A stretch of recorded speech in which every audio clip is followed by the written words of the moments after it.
ये लगभग 9वीं शताब्दी की प्रतिमा है। ये सतमातृका पैनल कहलाता है। जयचंद और मोहम्मद गौरी का युद्ध है। ये आलाउद्दीन गा रहे हैं, लोग बैठ के सुन रहे हैं। और कन्नौज का नाम कुशिक था, फिर गाजीपुर काफ़ी प्रतिमाएँ तोड़ी गई थी। जब महमूद गजनवी ने आक्रमण किया था, तो जो है चोरी कर ले गए थे चोर लोग। तो जब कन्नौज का नाम कानकुज, तो ये हर्ष के जन्म का है, क्योंकि थानेश्वर में हो रहा है। फिर हर्ष उनको सती होने से बचाता है। नमस्कार, आप देखना शुरू कर चुके हैं पहलम पहल न्यूज। मैं हूँ आपके साथ राजीव सिंह। आज हम लोग कन्नौज म्यूजियम में आए हुए हैं और हम लोग कन्नौज म्यूजियम के अंदर आपको चल के दिखाएंगे किस तरीके से यहाँ पे प्रतिमाएं हैं और उनको स्थापित किया गया। हमारे साथ बने रहिए इस वीडियो में आगे, और आइए हम आपको आगे चल के दिखाते हैं कन्नौज म्यूजियम। हमारे साथ कन्नौज म्यूजियम के संचालक कर्ता दीपक जी हैं। दीपक जी से जानते हैं, हम लोग म्यूजियम के अंदर आ चुके हैं और यहाँ के विशेषताओं के बारे में और क्या क्या प्रतिमा है इनके बारे में बातचीत करते हैं। दीपक जी, ये सामने सबसे पहले ये जो सामने रखी हुई है प्रतिमा, इसका क्या इतिहास है और कितने दिन पहले लगभग? ये लगभग 9वीं शताब्दी की प्रतिमा है। ये सतमातृका पैनल कहलाता है। और सबसे बड़ी बात है कि ये प्रतिमा हमारी 2 बार फॉरेन जा चुकी है एग्जीबिशन में। एक बार ये बेल्जियम गई है और एक बार ये न्यूयॉर्क जा चुकी है। सतमातृका में मेनली 7 देवियाँ होती हैं। जो हमारे पास जो प्रतिमा है, इसमें केवल 4 हैं। ये इंद्र की शक्ति है, इंद्राणी। ये ये चामुंडा है। ये इंद्र की शक्ति इंद्राणी है। ये वराह की शक्ति वराही है और ये विष्णु की शक्ति वैष्णवी है। और इसके साथ साथ में हम लोग चलते हैं, ये बगल में एक प्रतिमा नजर आ रही है, इसके विषय में बात। ये भी 9वीं शताब्दी की है। आप देख सकते हैं सूर्य की प्रतिमा है पूरी, किरीट मुकुट धारण किया हुआ है इन्होंने। और इधर हमने कन्नौज के कुछ मेन मैप में नक्शे में दिखाया गया है कि कौन सा मंदिर कहाँ पे पड़ेगा। तो जो लोग यहाँ पे आते हैं विजिट करने, वो ना सिर्फ कन्नौज बल्कि कन्नौज के म्यूजियम में, कन्नौज का म्यूजियम देख करके वो कन्नौज के इतिहास को भी जानकारी अगर उन्हें लेनी है तो वो कन्नौज सिटी जाएं और यहाँ पे म्यूजियम मतलब जो भी मंदिर है वहाँ पे वो विजिट करें। मतलब ये कन्नौज के जो भी धार्मिक स्थल हैं उनका कहीं ना कहीं ये मैप एक तरीके से बोल सकते हैं लगा हुआ है। और ये सामने जो प्रतिमा हम लोग प्रतिमा है, इसमें युगल दिया गया है और ये प्रतिमा भी हमारी वाशिंगटन जा चुकी है एग्जीबिशन। कितने शताब्दी की होगी? ये भी 9वीं शताब्दी की है। और इसके साथ साथ में हम लोग एक सामने की तरफ नक्शा देख सकते हैं। सामने एक मानचित्र बना हुआ है, इसमें इसमें क्या है कन्नौज के बारे में? ये पूरा कन्नौज का एक एक जितने भी मंदिर हैं यहाँ पे, मंदिर हैं या मुस्लिम आर्किटेक्ट हैं, मस्जिद हैं, उन सबको दिखाया गया है कि कन्नौज में आप कैसे कहाँ पे किन किन जगहों पे जा करके आप यहाँ पे मतलब घूम सकते हैं और मंदिरों में दर्शन कर सकते हैं, मस्जिदों में जा सकते हैं। और ये सारे ही प्राचीन है।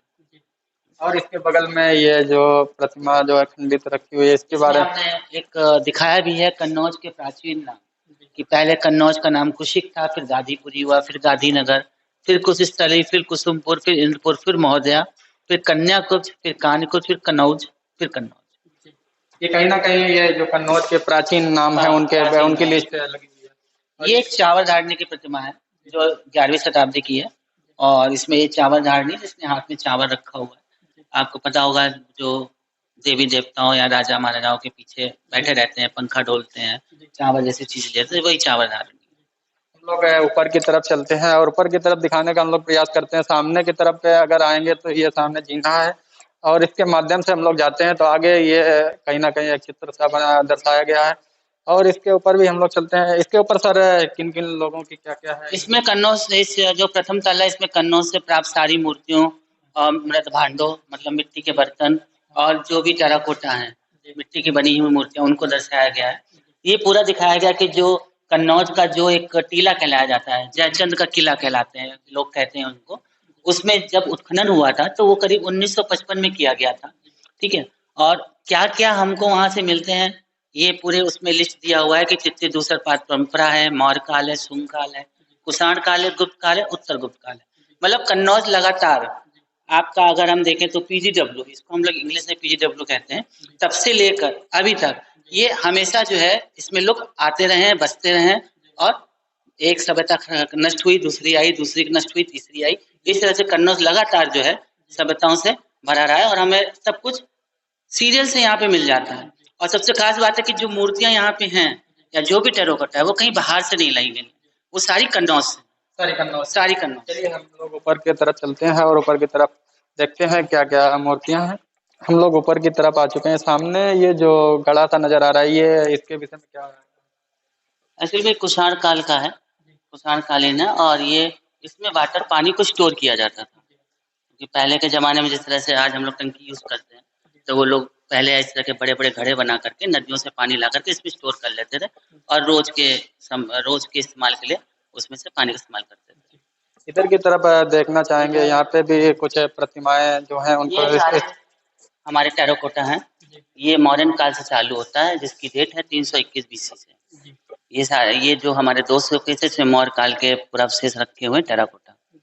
तो ये सारे जो भी अवशेष हैं कहीं न कहीं मौर्य काल के ही ये सारे अवशेष रखे हैं। सारे नहीं, वो 2 हैं, फिर ये हम उस मौर्य काल के बाद अगर हम आते हैं तो शुंग काल आते हैं। ये शुंग काल के अवशेष हैं, पुरावशेष हैं, टेराकोटा हैं सारे। इसमें सबसे खास जो है आपका ये है गजलक्ष्मी। लक्ष्मी बनी हुई है और 2 हाथी उनका जो है घड़े से।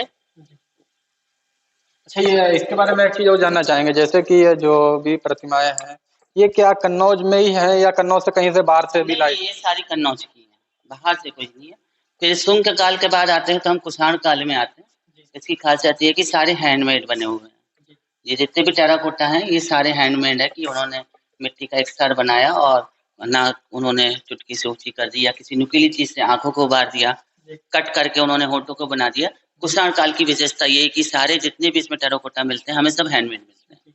और ये सामने की तरफ जो है इनके बारे में क्या है? ये भी वही है, आपके टेराकोटा हैं कुषाण काल के। हम लोग और आगे चलते हैं, आगे की तरफ अगर दिखाना चाहेंगे तो कहीं न कहीं इधर भी जो प्रतिमाएँ हैं। ये कुषाण काल के बाद हमारा गुप्ता डायनेस्टी आ जाती है। गुप्त काल आता है 319 एडी से चालू होता है। तो इसमें जितनी भी टेराकोटा हैं ये सारे सांचे में बने हुए हैं। आप देख रहे होंगे कुषाण काल में जो एक भद्दापन है वो इस काल में आके खत्म हो जाता है और ये सारे सांचे बने, तो बड़ी सुंदर प्रतिमाएं इनकी होती थी और उसको गुप्त काल को ही हम स्वर्ण काल कहते हैं। नहीं तो ये क्या मतलब है, ये सारे कहीं न कहीं आज के युग में जैसे कि हम लोग सांचे से प्रतिमा बनाते हैं उसी समय का ही है। हाँ, सांचे का प्रयोग चालू हो गया था, ये आप कह सकते हैं। और आगे की तरफ हम लोग देखना चाहेंगे, एक ये जैसे कि खंडित मूर्ति है। गुप्त काल के ही, ये गुप्त काल में कुछ जानवरों का है। ये आप देख रहे हैं झुंझुना। झुंझुना मतलब जैसे आज कोई बच्चा पैदा होता है तो हम लोग एक झुंझुना लेते हैं और बजाते हैं, उसमें से आवाज आती है और बच्चा शांत हो जाता है। उस तरह से टेराकोटा में इसको जब आप बजाओगे तो इसमें से आवाज आएगी। इसमें से आवाज को कुछ कंकड़ या कुछ डाला होगा जिससे अगर बच्चा रो रहा है तो उसको बजा के सुना दिया और बच्चा शांत हो गया। तो इसमें जैसे कि आज के युग में हम लोग खुनखुने बजाते हैं तो क्या उसी तरीके का आवाज आती है, कुछ चेंज आती है कुछ आपने? नहीं, देखिए ये मिट्टी का है, आज प्लास्टिक में चल रहा है, थोड़ा बहुत तो चेंज होता है लेकिन आवाज आती है। क्योंकि एक बच्चा अगर रो रहा है तो कोई चीज अगर उसके सामने साउंड है तो वो थोड़ा सा शांत होता है। पर्पज ये होता है बच्चे को शांत कराने के। फिर ये हम स्टोन में आ जाते हैं, पाषाण प्रतिमाएं हैं। ये हमारा गुप्त काल का है जो हमने भी बताया, जैसे गुप्त काल के वो टेराकोटा है, ये वहाँ पे पाषाण पत्थर की मूर्तियां। उसके बाद प्रतिहार डायनेस्टी चालू हो जाती है, 9वीं से लेकर 11वीं शताब्दी तक चला है। और कन्नौज अगर हम देखें तो प्रतिहार डायनेस्टी के प्रतिहार काल की मूर्तियां यहाँ सबसे ज्यादा आपको मिलेंगी। तो ये जैसे कि आप यहाँ पे म्यूजियम बना हुआ है और बनने के बाद में आप कितने दिनों से यहाँ पे कार्यरत हैं, और ये जो प्रतिमा है किस माध्यम से आप लोगों को मिलती हैं? ये देखिए, मैं तो यहाँ पे कार्यरत करीब 2013 दिसंबर से हूँ और प्रतिमाएं यहाँ के लोकल लोगों ने दिया हुआ है, जिनके कोई खेत से या घर को बनाते समय नींव डालते समय प्रतिमा मिल गई, उन्होंने ला करके म्यूजियम में दे दिया। ये पब्लिक लोगों ने इकट्ठा किया और इकट्ठा करके एक जगह इकट्ठा किया, फिर वो म्यूजियम पहले 2 कमरे के किराए के मकान में था, फिर बाद में यहाँ पे ट्रांसफर हुआ। अच्छा, ये सामने जो है इनके भीतर में ये क्या है? सारी प्रतिमाएं हैं, ये मेल फिगर फीमेल फिगराइन है, स्त्री आकृति है। स्त्रियों का जो सर का वो रखा है, सारे हेड फिगर है उनके सर के आकार के। ये भी सब 9वीं और 11वीं शताब्दी। अच्छा, ये जो गणेश जी के ऊपर ये शेर है, इसके ये विषय। शेर और हाथी, ये गज शार्दूल इस तरह के बनाए जाते थे मंदिरों में, मतलब एक सजावटी या किसी भी तरह से ले लीजिए, इनको रखा जाता और था। फिर ये मेल हेड है, पुरुष शीर्ष, ये सारे पुरुष शीर्ष हैं, अलग अलग हैं। ये हरिहर की प्रतिमा, इसमें आप देख रहे होंगे आधे विष्णु हैं और आधे शिव हैं। ये भी आपका जो है विष्णु जी से रिलेटेड है, ये आपके शिव हैं। तो ये अलग अलग मूर्तियों को रखा गया है। ये जो ये द्वार साथ है दरवाजे के पिलर के रूप में, मंदिर में एंट्री करते समय जब एंट्री करते हैं तो जो मेन गेट होता है उसमें ये इस तरह के द्वार साथ मिलते हैं। ये जैसे कि ये हम लोगों को सामने ये प्रतिमा नजर आ रही है, इसके बारे में कुछ जानना चाहेंगे? ये इसमें एक पैर टूटा हुआ है। 9वीं 11वीं की ये टूटा हुआ तो इसलिए है कि इनको डिस्ट्रॉय किया गया था, बाद में काफी प्रतिमाएं तोड़ी गई थी। जब महमूद गजनवी ने आक्रमण किया था तो मंदिरों को तोड़ा, मूर्तियां तोड़ी, ये सब उन सबका एक ये एग्जाम्पल ले सकते ये सामने जो एक मंदिर सा नजर आ रहा है, इसके विषय हैं। में देखिए क्या? ये होता है, ये आपने देखा होगा आजकल, आप अगर एक मंदिर में जाते हो तो एक ही मंदिर में आपको सभी देवी देवता मिल जाएंगे। सारा एक ही जगह आप जाओ, वहाँ पे दुर्गा जी भी, गणेश जी भी, शंकर जी भी सब मिल जाएंगे। पहले ऐसा नहीं होता था। जैसे ये मंदिर के फ्रंट में इसको लगा दिया, यहाँ पे जो बीच में ये शिव जी की प्रतिमा है, इसका मतलब ये जो एक मंदिर का भाग है, ये जरूर से किसी शिव मंदिर का भाग होगा, इससे ये पता चलता है। और मैं आगे और चलता हूँ, ये वाली प्रतिमा की तरफ भी देखते हैं, इसमें क्या विशेषताएं? खंडित प्रतिमा नजर आ रही है, इस पे क्या ये इसी के? गरुड़ पर आश्विन विष्णु है, ये गरुड़ है, उस पर विष्णु है, और इसमें लिखा भी हुआ है, डेटिंग भी इसकी पड़ी हुई है। आगे की तरफ हम लोग चलते हैं, और आगे की तरफ बहुत सी प्रतिमाएं हैं जो कहीं ना कहीं यहाँ पे हाँ, ये स्थापित सभी मैं बता रहा हूँ ज्यादा ज्यादा 9वीं 11वीं शताब्दी से ही पूरी प्रतिमा रिलेटेड है। स्थापित मतलब इनको हाँ, किया गया है। तो इसके विषय में जैसे कि यहाँ पे विशेषताएं मतलब है, कौन सी ऐसी प्रतिमा है जो कहीं ना कहीं बाहर गई? इसमें हमारी ये प्रतिमा है, एक तो आसिंगन जा चुकी है, जी और ये भी आपकी गैलेक्सी जा चुकी है। जी। ये अर्धनारीश्वर है, आधे शिव और आधी नारी। और जब इनके पीछे देखेंगे तो इनके पीछे भी एक प्रतिमा है, एक ही पैनल पे दो प्रतिमाएं हैं, ये लक्ष्मी जी की है। नहीं तो ये वाली बैडमिंटन भी जा चुकी हाँ, ये जा चुकी है। ये प्रतिमा तो ये भी कन्नौज से ही कहीं ना कहीं है। हाँ, ये आपको कन्नौज से ही प्राप्त हुई इधर की तरफ देखना चाहेंगे कि ये खंडित प्रतिमा है इसके? है। ये आपकी सूर्य की प्रतिमा है। सूर्य की प्रतिमा अगर आपको पहचानना है तो सबसे पहली चीज है कि सूर्य हमेशा उनको लॉन्ग बूट में दिखाया जाता है। आप देख रहे हैं लॉन्ग बूट पहना हुआ है, और चूंकि ये पूरी खंडित है, सर नहीं है, हाथ नहीं है, लेकिन हाँ अगर ये होता तो ये बहुत भव्य प्रतिमा होती। इसी तरीके में अगर सामने देखेंगे तो कहीं ना कहीं गणेश जी की प्रतिमा नजर आती है, इसके विषय में क्या कहना चाहेंगे? ये और नृत्य गणेश है, ये भी आपकी 9वीं शताब्दी की नृत्य करते हुए गणेश की प्रतिमा दिखाई गई हुई है। गणेश जी नृत्य कर रहे हैं इसमें। ये इधर सामने भी ये प्रतिमाएं हैं, इनके विषय में क्या विशेषताएं? विशेषताएं हमने आपसे बताया, सबसे ज्यादा यहाँ सारी प्रतिमाएं 9वीं 11वीं शताब्दी की हैं। इसमें महिषासुर मर्दिनी है, ब्रह्मा जी की है, चामुंडा देवी है। महिषासुर मर्दिनी की ज्यादातर लोग कहते हैं, महिषासुर मर्दिनी की कौन सी प्रतिमा है यहाँ पे जो स्थापित?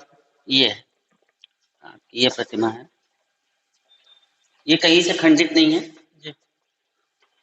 ये भी 9वीं शताब्दी की। तो महिषासुर मर्दिनी की जो ये प्रतिमा है, इसके विषय में जैसे कि ये कहाँ पे मिली, कुछ जानकारी आपको? ये एक्चुअली में एक मंदिर था, यहाँ एक कन्नौज में एक मंदिर था, उसमें स्थापित हुई थी, और करीब 2 बार इसको जो है चोरी कर ले गए थे चोर लोग। तो जब ये दोनों बार पकड़ी गई, जब तीसरी बार ले गए तो ये फिर पकड़ी गई। तो जो मंदिर के जो संस्थापक थे, उन्होंने ये प्रतिमा संग्रहालय को दे दी कि ये यहाँ पे ज्यादा सुरक्षित रहेगी। तो मंदिर के जो संस्थापक थे उन्होंने कहीं ना कहीं दे दी, तो आपके यहाँ मतलब से स्थापित है। ये जो सामने नजर आ रहा है, इसके विषय में ये क्या जो है ये नजर आ रहा है? ये बोन एरो हेड है। एक्चुअली में इनको बोन एरो हेड इसलिए कहते हैं क्योंकि इतनी हड्डी के बने होते हैं। और एरो हेड मतलब जो हमारे बाण होते हैं, धनुष बाण, बाण भी इनको आगे फिक्स कर दिया जाता था, कहीं ना कहीं किसी चीज से बांध देते थे या कुछ करते थे, उसके बाद ये आखिर करते थे। मतलब आपके कहने का मतलब अगर विस्तार से अगर बात की जाए आसान भाषा में, तो कहीं ना कहीं पुराने जमाने में युग में जो लोग बाण चलाते थे वो उनको इसको आगे लगा के और इससे कहीं ना कहीं निशाना के लिए। निशान। और ये सामने की तरफ माला सा नजर आ रहा वो है। अलग अलग तरह की हमारी टेराकोटा बीड्स हैं, मतलब टेराकोटा की बनी हुई मूर्तियां हैं, जो उस समय में जो इस्तेमाल की जाती थी। क्योंकि क्या होता था कि जो उच्च वर्ग का होता था वो तो बहुत बहुमूल्य पत्थरों का इस्तेमाल करता था, तो पैसे होते थे उसके पास। लेकिन जो निम्न वर्ग का होता था वो इस तरह के अपने छोटे छोटे, उसने मिट्टी की मूर्तियां बना दिया, कुछ बना दिया, तो वो अपना श्रृंगार उससे करते थे। या फिर जानवरों को भी ये इस तरह के बनाते थे। आप आज भी देखते होंगे जो गांव में जानवर है उनको बहुत बड़े बड़े मनके पहनाए जाते हैं, तो उसी तरह के ये मनके हैं। हम लोग ऊपर की तरफ चलते हैं, सामने जो ये प्रतिमा नजर आ रही है इस पे इसकी क्या है इतिहास है? एक्चुअली में ये एक पेंटिंग से दर्शाया गया है, चित्रकारी की गई है कि कन्नौज का नाम एक कानकुब्ज आता है, और कन्नौज का नाम कानकुब्ज कैसे पड़ा, ये पूरी स्टोरी वो है कि यहाँ का एक राजा था जिसका नाम कुशनाभ था, और कुशनाभ की 100 कन्याएं थी, और 100 कन्या एक दिन रोज की तरह बाग में अपना घूम रही थी, आपस में वार्तालाप कर रही थी। तो वहां से पवन देवता गुजरे और उनको देख करके मोहित हुए, और उन्होंने सबसे पहली कन्या के सामने शादी के लिए अपना प्रस्ताव रखा, विवाह के लिए। तो उसने मना कर दिया कि हम आपसे विवाह नहीं कर सकते। ऐसे करते करते जितनी भी 100 कन्याएं थी, सभी ने ये मना कर दिया कि हम आपसे विवाह नहीं करेंगे। देवता थे, नाराज हो गए। नाराज होने के बाद वो सारी कन्याएं श्रापित हो गई और सब कुब्जा हो गई। फिर इन कन्याओं ने अपने पिता से अपनी पूरी कहानी मतलब बताया अपनी कि इस तरह से ऐसा-ऐसा हुआ। तो इनके पिता बड़े दुखी हुए और उन्होंने उनकी शादी ब्रह्मदत्त नाम के ऋषि से की। ब्रह्मदत्त नाम के ऋषि से करने के बाद ये कन्या पहले जैसी सुंदर हो गई। इसलिए कहा जाता है कन्या कुब्ज, कान-कुब्ज का नाम कन्या कुब्ज पड़ा। कन्या मतलब कन्या और कुब्ज मतलब कुब्जा और कान-कुब्ज से बाद में ये फिर कन्नौज हुआ। इस वीथिका में गैलरी में हम लोगों ने इत्र कैसे निर्मित किया जाता है, इत्र के निर्माण का पूरा प्रोसेस दिखाया गया है और कि आम जनता हर लोग तो यहाँ पे कारखानों में नहीं जा सकती, तो हम लोग ने उसका पूरा प्रोसेस यहाँ पे दिखाया किस तरह से इत्र कन्नौज का फेमस जो इत्र है वो मनाया जाता है। तो ये मतलब ये जो पूरी गैलरी है इसमें कहीं न कहीं लोग आगे बढ़ते चले जाएँगे तो पूरा जो इत्र का व्यवसाय है जैसे कि किस तरीके से फूल किया जाता है, कैसे फूलों को डाला जाता है, फिर बाँस से जो बाँस इकट्ठा होती है, फूल की जो तरीके से ये इसमें नीचे से आग मिट्टी में निकल रही है। ये पूरा कहीं न कहीं डेकोरेशन किया गया है। हाँ, ये पूरा कहीं न कहीं उसी तरह से दिखाने की कोशिश की गई है। अच्छा ये जैसे कि लोग ये कहते हैं कि ये जो इस तरीके का ये पाइप लगा है इसका क्या है, किस तरीके से इसमें क्या होता है? एक्चुअली में देखिए जब फूलों को डालते हैं और जब उसको गर्म करते हैं पानी के साथ, फिर उसके ढक्कन को बंद कर देते हैं। उसमें एक होल होता है, उस होल से ये जो पाइप होती है बाँस की होती है, ये कनेक्ट होती है और ये भपका होता है जो ठंडा पानी की टंकी पानी भरा हुए टंकी में डूबा होता है। तो जो वाष्प होती है, जब भाप निकलती है, वो भाप निकल के इसमें एकत्रित होती है और इसमें तेल होता है। उसी तेल के साथ वो भाप एकत्रित होती है। इसी तरीके से मतलब ये कन्नौज में ये पूरे तरीके से सारा सब कुछ है इत्र का गैलरी बनाया है पूरी तरीके से मॉडिफाइड करके। ये सामने जो ये घड़ा रखा हुआ है इसके विषय में क्या? ये जो यहाँ पे दिखाए हैं भपका, वो चमड़े की बोतल है। मतलब पुराने के समय में क्या चमड़े से भी इत्र बनता था इसका कुछ? नहीं, ये तो अभी के हैं, ये अभी भी प्रोसेस में है आपके, शुरू से चले आ रहे हैं। ये एक्चुअल में इत्र की ये जो चमड़े की बोतल है, इसमें इत्र जब बन जाता था, इसको रख करके चमड़े की बोतल में धूप में रख दिया जाता था, जिससे इसका जो वाष्प है, बचा-कुचा जो इसका वाष्प है, वो बाहर निकल जाए। और ये सामने की तरफ ये सामने अलग-अलग तरीके से जैसे नागर मोथा अलग होता है, मेहंदी का इत्र बनता है, हर्ष का इत्र बनता है, मिट्टी का भी इत्र बनता है, आपने सुना होगा कन्नौज में, मिट्टी का भी इत्र बनाया जाता है। तो ये सब अलग-अलग बर्तनों में दिखाया गया कितने प्रकार के यहाँ पे इत्र बनाते हैं। और ये इत्र की वैराइटीज़ हैं, केवड़ा है, गुलाब है, रात की रानी है, मजमुआ है, हिना है, जो सारे जो कन्नौज में ही निर्मित किए जाते हैं। तो कहीं न कहीं मतलब ये जो कन्नौज म्यूज़ियम बनने का पूरा कारण ये मान के चलिए तो कन्नौज में जो भी कन्नौज का इतिहास है या कन्नौज में जो भी व्यवसाय है उसके विषय में पूरा एक तरीके से पूरा दर्शाया गया है। पूरा दर्शाया गया कि यहाँ पे अगर कोई हमारे यहाँ विज़िटर आते हैं, दर्शक आते हैं, तो ना सिर्फ वो इतिहास को जाने कन्नौज के, बल्कि इत्र कैसे बनाया जाता है, इत्र की क्या क्वालिटी है, क्या नहीं है, वो भी उनको इसकी भी यहाँ पे जानकारी प्राप्त हो। दूसरी गैलरी में आ चुके हैं इसके विषय में बताइए क्या है? ये सारे डायरामा कहलाते हैं जिसमें हम लोग ये फाइबर की मूर्तियाँ और पेंटिंग के साथ ये स्टोरी दिखाई गई है। ये पूरी गैलरी हमारी वीथिका जो है हर्ष से रिलेटेड है, जो हर्ष यहाँ पे छठी सातवीं शताब्दी में यहाँ का राजा रहा और उस समय ये कन्नौज राजधानी थी। तो ये हर्ष के जन्म का है जो कि थानेश्वर में हो रहा है और हर्ष की जो बहन राजश्री थी, उसका विवाह कन्नौज के राजा ग्रहवर्मन से हुआ था। फिर विवाह के कुछ समय बाद बंगाल के शासक देवगुप्त ने आक्रमण किया, ग्रहवर्मन को मार दिया और राजश्री को बंदी बनाकर बंदी गृह में डाल दिया। और इसके आगे ये जैसे कि पुराने समय के ही हैं या ये अभी के हैं। ये दिखाया गया है कि किस तरह से राजश्री जो है सती होने जा रही थी, फिर हर्ष उनको सती होने से बचाता है और बचाने के बाद वो कन्नौज आ जाता है और यहाँ के मंत्रियों के कहने पर, क्योंकि राजश्री को कोई पुत्र नहीं था, तो यहाँ के लोगों के कहने पर वो यहाँ का किंग हो जाता है, राजा हो जाता है। तो ये कहीं न कहीं कन्नौज का जो भी इतिहास से जुड़े हुए हैं उसको पूरा एक तरीके से डेकोरेट करके पूरा रखा गया है। तो जो भी कहीं न कहीं बाहर से फॉरेस्ट लोग आते हैं तो कहीं न कहीं कन्नौज का इतिहास के बारे में जान सकते हैं। और इसके आगे भी कुछ है? ये कन्नौज ये हर्ष को दिखाया गया। हर्ष नाम की एक कवि, एक राजा था। ये उच्च कोटि का एक लेखक भी था, उसने 3 किताबें लिखी थी, नागानंद प्रियदर्शिका। ये कन्नौज के हर्ष के दान को दिखाया गया है।